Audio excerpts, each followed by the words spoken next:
Hello everyone, in this tutorial I'm gonna show you how to fix PUBG Mobile stuck at loading screen.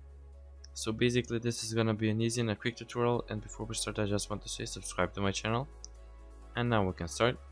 So what you want to do is open the settings on your phone and go to apps, applications or installed applications, etc.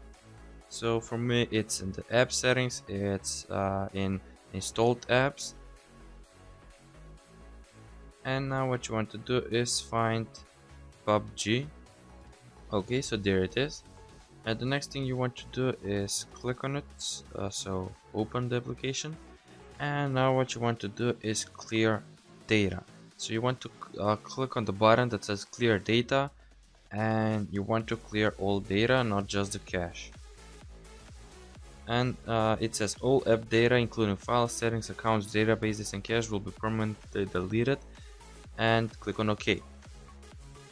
So basically if you're logged in PUBG with a Facebook, Google or Twitter account, then your progress won't be lost. But if you're logged in as a guest, then you need to log in as a Twitter account or with a Facebook account first, and then clear the data on your phone.